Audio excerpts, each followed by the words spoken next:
टलुनी बन्या आशंका। मे मासर प्राक मौसुमी पर मौसुमी और दुईटी लघुचाप जो जून रु जुलाई भितर बढ़ी वर्षार परिमाण। वर्तमान सुधा 21% अधिक वर्षा होईछि। उत्तर ओडिशा रे प्रबल वर्षिछि। सुवर्णरेखा नदी रे बन्या जोगु 46टी पंचायत प्रभावित होइथिला। एबे पुणी जुलाई रे प्रबल वर्षिबो बोली पूर्वानुमान करिछि आईएमडी। जुलाई रे राज्य रे देखा दी पारे बन्या आशंका। जून 1 रु जुलाई 1 तारिख मध्य रे मयूरभंज रे 472.8 मिलीमीटर वर्षा होईछि, जहाकी स्वाभाविक ठारू 69% अधिका।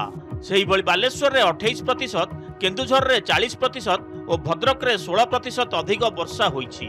पाणीपाग विभाग कहिछि जुलाई रे केंद्रीय भारत और संलग्न दक्षिण उपद्वीप अंचल रे अति प्रबल वर्षार संभावना रही। पूर्व मध्य प्रदेश, छत्तीसगढ़, ओडिशा तथा संलग्न अंचल समेत विदर्भ, तेलंगाना, गुजरात और महाराष्ट्र किछि अंचल रे प्रबल वर्षा हेबा नै आकलन करिछि आईएमडी। उत्तर ओडिशा उपरे थिबा लघुचाप क्षेत्र झारखंड और यार आखपाख अंचल रे सक्रिय रही। अन्यपटे सुवर्णरेखार जलधारण क्षमता ओडिशार नथिबारु आहुरी बढ़िछि विपद।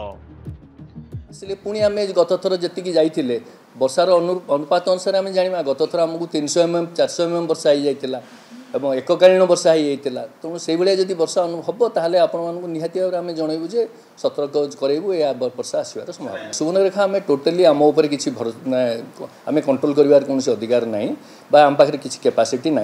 जहाँ आमको चांदिली और गाल्डीरू पानी आसूची ताकू नहीं आम आकलन करुचु बा सेमानकर भी स्थिति गोटे अच्छी से गोटे रिजर्वर रखिंट।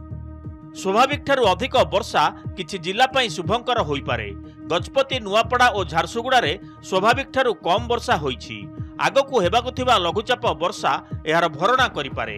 हेले उत्तर ओडिशा समेत पश्चिम ओडिशा प्रति विपद रहिछि, जेउथि पई चाष कामकू बारण करिछि ओईएटी। वर्षार परिमाण बढ़ुथिबारु सार सिंचन और तळीबुणा क्षति आनिबार संभावना रहिछि। जो फसल आपन सार दवा कथा जंती छोट फसल है बुणाबुणी ताकू सार दवा समयटा बा मक्का जो मैंने बुणी सेटा आंठे उच्चा हो गले आम कड़ा खुसा कर सार दवा कथा।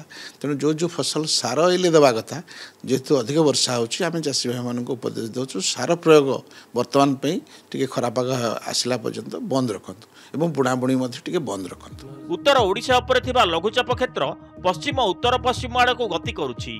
यार प्रभाव में मयूरभंज, केन्दुझर और सुंदरगढ़ जिले में अति प्रबल वर्षा हेबा सह ऑरेंज वार्निंग जारी होईछि।